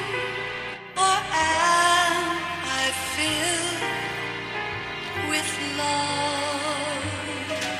I stare at the stars and the sky up above and think, what am I made of? Credits. Speed run. Speed run? May 2019 speed run. Tell me about the music. No, you don't listen. You never listen to me. Everyone's hearing you disrespect me. I just like yelling, tell me about the music, but now we don't do that. It's in the words. No, it's in the description. Just like all the links to our social media and all our Patreons, like patreon.com/Austin Yorsky, where you'll get on the list you're going to hear. Patreon.com/weekly manga recap, where you can support Chris. Patreon.com/ofhorse, where you can support Conrad. And then kotaku.co.uk, where you can find Laura and all the good work she does. She's also on podcasts like Queer and Pleasant Strangers and the Jimquisition. And then finally you at Rargolicious. PayPal's in the Twitter bio, yeah? Yeah. Good speed run. I'm so proud of you. I did it. And now we're on to executive producers for May 2019. Can I get it? Can I get it? Can I get one? It's gonna be May. It's gonna be May. Is that your best one? I was trying to sound like in sync, so probably. I was just trying to. You try it, bitch. I'm too white. I know they're all white. It doesn't make any sense. Okay. Executive producers for May 2019. A Bozog blew my cover 4. Now they drill to the planet's core. I wish all action movies had to rhyme. A huggable cactus. A werewolf with a Chinese menu in his hand. Aaron Palavin. Abigail Grace. Adrian Y. Oh no. Aftershock conduit of Austin 2 nuts deep in his Epcot date. I don't know why the Epcot thing caught on at the listeners. I've told plenty of stories about getting caught having sex at Busch Gardens, at Disney. The Epcot one, I didn't even get caught. It's not as good as a story, but whatever. Aki Savalainen. Albert West. Aaliyah. Alex Vipra. Amanda Sternad. An otter chewing on your couch because you left. That's fair. He miss you. It's what he deserves. Oh no, Andrew Birmingham. Andrew Fett. Mm-hmm. See, it's not fair because I've seen Andrew call us out on Twitter. Yeah, we get owned from every angle. Andrew Fedye? Who knows? Conduit of seeing footage, staying noited itself. I've seen footage, I stay noited. You know the death grips. Don't pretend like you don't know death grips. I do know death grips. Andrew Grothin. Andy Harkins. Anime Jesus. Anna, Conduit of Procrastination. Anthony, Patron Adora. Arachnival, Keeper of the Credit Prison and Sentinel of Justice. Fear Me. That's a secret character from season 3. Arja Limite. Arjun de Koning. Ash, conduit of Lauren's weed titty. Now, what's a weed titty? I understand titty weed when you hide the weed in your titty. That's titty weed. But what's a weed titty? It's the same as when I store my vape in my cleavage. It keeps it upright, easy for smoking. But those could be weed titties, but just one? Never mind, I don't want to know. Austin Star Warski. Last Jedi slapped. Austin Yorsky, conduit of Good Boy Itself. I try. Ava, conduit of Burbs. Backwards of Conduit, Sparkle. BJ, conduit of miniature giant space hamsters. B-Ray Echo. Benedict Cumbersnatch, conduit of Cuke Thievery. Oh, I love it. That's a very extreme. Big fan of space, both outer and personal. Big Sam over here. Billy Bob, big boisterous baby boy. Blue 6. I was gonna say bonus, or it could be bonus. Bones. Bones. So you get 4 different readings for free there. Bonus. Bones. The bonus. Brady, conduit of failed murder. Keep failing. Brent. Goatley. Brett. Doesn't quite match up. Callum, Rooty Tooty Booty Switchy Boy Turner. I crushed that one. Oh, so good. Can Master Rink get a hell yeah? Yes. Love your fools. Candace, listen to Dice Funk Starling. If any audience doesn't need that advertisement, it's the one that just heard it. Carriage one with a hard C like in cake. Thanks. Charlie Chalkley, conduit of DMing Lauren too many cat pics on Twitter. She does enjoy them. The limit does not exist. Chris, is it too late for April Fooling? Walling? Yes, actually it is now. Christopher Charlow. Chunk Funk wants the funk dunk. Chunks. I always want the chunks. Or the chunks. Cody Jackson. Chunks. Coho Blast. Oh no, she's gonna get away from me again. Corum, conduit of Markov. Gloria's favorite son. Cormac, conduit of MC Carbs. Counterfifth. Ciara Saldana, prophet of R and Jesus. Q, I appreciate you. Yes, you. Cumber. Oh. You think we're laughing at the Cumber, which is very enjoyable, but Lauren just saw the next one. No, I was remembering the Cumber debacle from last month. Oh, no, the debacle keeps on rolling. Lauren, read the next one. Daddy Yorsky, take me to Epcot. I wish Chris was here to read that one. You know what I mean? Oh, because you guys are in love. Yeah. Dandy Snuff. Wait, hold on. That's a very Victorian villain name. It is. I'm Daria. the Dandy Snuff. Conduit of Pizza. One more time? Daria, conduit of pizza. Yelling at me. I Dawning love to Frost. yell. Delilah Coffin, the spider god incarnate. Terrifying. Dennis Bankston. Dennis Pancake Detlefson. Devin, conduit of evolution. Donald Bunker. Dorian, conduit of devotion. Dr. Chow. Dr. Goatman. Dr. Asics. Dr. Squidcap, or How I Learned to Stop Worrying and Love the Funk. So many PhDs. Yeah, another addition to the Doctor Corps. Dragon in the server room. Dregg versus Pangolin. Uh-oh. Battle for the ages. Dylan and Rilton the dog listening on a lazy Sunday morning, also dishes. Dylan, conduit of skeleton booty. They don't got the booty, though. Ebrand. Epcot finger licking fun ride. Oh my god, guys. Because you're like, I'm not horny, I'm just a baby. You don't have to be horny to give something. Never mind. Einar J. Pet alpacas. Hell yeah. Ecorin. Elderbrain, conduit of gooey goo, chewing, dalla balla halla walla walla koala. You always get stuck with that one. Crushed it.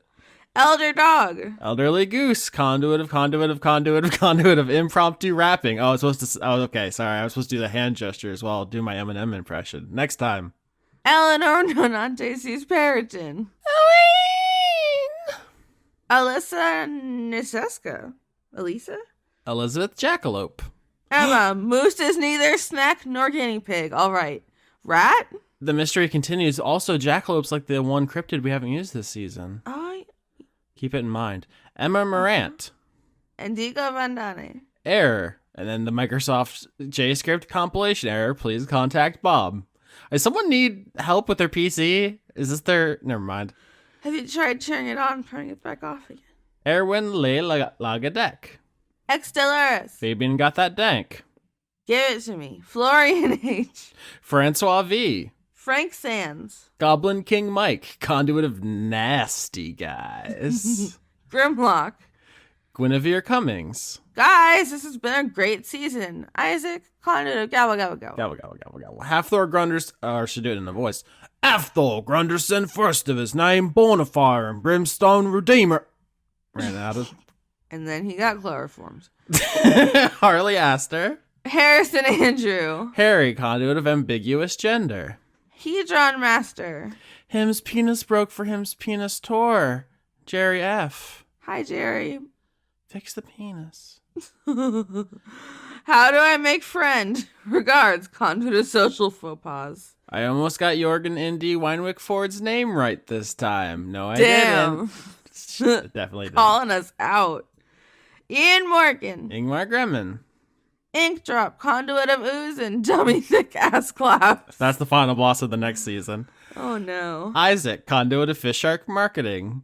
Eve Elysian. Well, have fun with the next one, bitch. It's an unpronounceable string of characters. Your turn. I hate you. James Neely. Jamie 0.2 of Fragmentary Damage. That's a Kingdom Hearts joke. I see you, Jamie.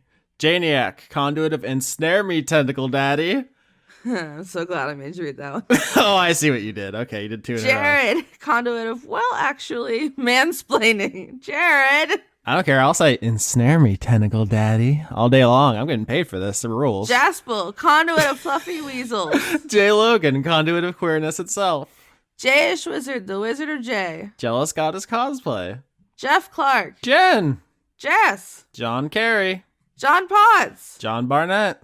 Joseph Tombrello. Josie, conduit of magic systems holding hands. I like the meme. G-Man Jack. I don't care about your commentary. That's what they love. They love my comments. I'm just kidding. Julian Phillips, conduit of fake movement. Just not Joan or Wrench Wench. Those aren't my name. Okay. Just a jester. Justin, conduit of those emotionally ruined by this season. He's too powerful now. Caster UK. Kate, conduit of recurring regret. Kiefer Lowe. I see you, Kate. Nope. See, now I talked over your commentary. Oh. Keith, conduit of Prozac. Bitch, me too. Caladry as in Bellabry. So Caladry as in Bellabry Goodall. God damn it. As in good hell. So Caladry Goodell, thanks. If you provide the phonetics, you have to do it. That's the rules. Keller Automat. Ken, conduit of finally writing this goddamn PhD dissertation. Kevin Dobbins.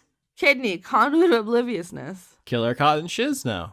Kaneko fan. Kitty Foe. Not thing. Kodiak and Luke Albuquerque, conduit of good belly rubs. God, that would be a good one. Corito Prime. Christina, conduit of the lawful Bozog barista afterlife itself. Criterion, conduit of Caleb is my boy. Kyle Badsvik. Kyle, president of the Drop Goodwood fan club. The elections were fierce this year. Lana Seawolf, Lady of Bones. Let me see that ass clap. Standing ovation. Let's stop reading names and banter for a while. Punish me, Skitch. Lindsay Lohan, what are you doing here? Lauren Hitchcock's The Birds, all Bozog remake, even human roles, Gates. Loki, reading Dr. Olivia Adler eulogy. Is Moose fish? Is Moose fish? I'm ignoring the very sad part to concentrate on what Moose is. Ludovico Limited. Luke Powers. Luther, conduit, longtime listener, first-time patron. Sorry for my... And they ran out of characters. I'm assuming Insolvency? Insolence? No one ever says insolence in real life. That's exclusively a villain thing. Your insolence. M. Joe, or is it Joe? Joe, the cult of Gorfanax. Marty the cat planeswalk to give Austin the Cassius plague. He would. Cats would do that. Matt Lakeets is grateful for Dice Funk and New Century. 2 excellent podcasts. Matt Luce. Matthew B. Hare. Matthew Schultz. Mauxie. Conduit of Austin antagonizing Lauren in the credits. Yep. It's not just the credits. It's all life, all day. Maximum Side Boob 3, the mystery of the third nipple. I may have woken Lauren up with 20 phone calls this morning. May or may not be just Ashley. Majin. Melbent. Melissa Nielsen. Mel Tyke. Punduit of bad jokes. Michael Grauman. Michael Hall. Midlife Stasis. Miko from Finland. Miles Funk, the Dice Punk and Rose, who is not an afterthought. Morgan Rapp. Mr. Willie Phoenix, Stephen Lesbian Seagull, Pooh Bear Shaker. My Valentine is postmodern artist Cy Twombly. Namita Aniskins. Conduit of Failure itself. That was actually a conduit someone was used for a player character on one season. If you're in the Discord, we've probably talked about that before. Nathaniel Homan. Nicholas Dominic. Nicole Woodruff. Nice person. No. Sorry. I got distracted by the one underneath this. I know. Nina Person. Oi, Austin, when I eat that ass, should I use a fork and knife? Do not. Painful. Paye Rajberg. I'm so sorry. The fork and knife really got me. Paul Mullen. Pixel Fool. Pocket Sundial. Preston Bowers. Pruitt Holcomb. Puck. Conduit of large ambitions but poor follow through. Same bitch. Raccoon Empire does not recognize the notorious possum insurgency. Oh no, politics. Get politics out of these credits. Oh no, the woodland creatures are fighting. Rain Raven. Random, conduit of Would You Like a Hug? Yes. Rezumi Yazera. Robert Dakin. Robert E. Calf Baker. Make 2020 the year of the Bozog. S. Kearney, the Trash Dragon. Oh, that's a good dragon variant. It's really easy to build up your horde. Salad Child. Salubrious Tim, conduit of Safer Work Sasha-based fan fiction. Alternate histories. I appreciate that. Yeah. AU. Sean Lyons Burke. Sean, the host of Funk Dunk Plays. Simmons, conduit of Harder Slatty. I don't know, is it pronounced Slatty? Because that makes the Harder Daddy joke. I thought it was Sladdy because the 2 A's, but they're the Toad guys from Planescape. Oh, okay, because I don't even know what that is. I explained it to you on the show. Everyone heard it. I'm bad. Shane Sedgwick. Shane Ware, check out Embalmed Apple to support a new creator if you... And then it cuts off. And they ran out of, yeah. Shocking Link, Yeeter of Nihilism. Hold on. I was adjusting my leg. Sir Octopus, conduit of chivalrous cephalopods. Socialism is party cohesion plus Soviet power. Sphincter Spakenstein. It's still good. Starlight Glimmer did nothing wrong. Stefan Latour? Stefan Lund, conduit of a dark and stormy trail mix. Sydney Marsing. Cyretha's Height for Borderlands 3. Parentheses, Austin's adding this. Sorry about the guy who made it. What a wanger. Tara, conduit of terrible puns. lol. The big gay woobling sound. What? I think that's just every word that comes out of your mouth. The big gay woobling sound. The cast of Dungeons the Gathering. The ghost of Canadian Prime Minister Lester B. Pearson. The Hat Cells. The murderous penguin who secretly lives in your sock drawer. The owl is feeling better now, thank God. Important update, breaking news. The owl is feeling better now. The Possum Kingdom Liberation Insurgency. That's important, all caps the there, because apparently there's some controversy over the legitimacy of the organization. The Precursor, which sounds like an ominous movie. The Unitarian Universalist Congregation of Marietta, Georgia. You get that one every time. It's long. Tim Lutton.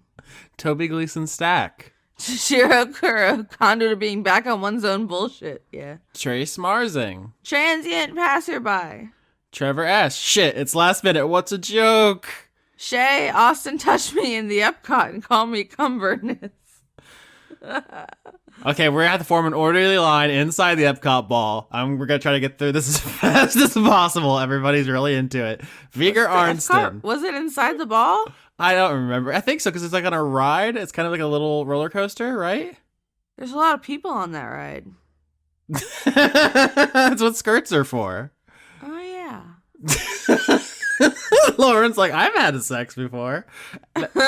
They know. Vigar Arnston. Victoria Melito, conduit of quietness. Should have done that one Victoria quiet. Valentine, I scream. Okay, Vinny. Oh, I just still in quiet voice. Look what you've done, Victoria. Vinny, conduit of sleepy bitch disease. Vizzy Huggles, keep up the great work, y'all. Wolves in the bathroom. No! They get you. Ziphosaurus. Yeah. Zach Crenshaw. Z23619, conduit of ambiguous number sequences. Zoltar, the Viking death metal caterpillar. Conduit of retribution. That's an NPC. Zun and you. Thanks for playing. Aw. You're welcome. Brought to you by listeners like you. My favorite are monarch caterpillars. Because it looks like they have the little gold. And then when they make their chrysalis, it's like got like little gold, like shiny parts. It's wild. Anyways, monarchs are dope. That's the end of my PSA. Look at these little nerds. Anyway, that's the credits. What do? We did music's in the description. We already said to follow everyone except for sketch.bandcamp.sketch.bandcamp.com. All the links are in the description. Podbean, Google Play, YouTube. Like us, comment. Just engage with the content. You know what I'm saying? Web 3.0. Yeah, engage with the content. That's what. Please. Yes. Give Austin money. He's so sad. I'm saving up for an Epcot trip, so everybody pitch in. That's, you know what happens at Epcot. You're not invited. But they have great food. Nope, it's just Chris and Johnny and the listeners.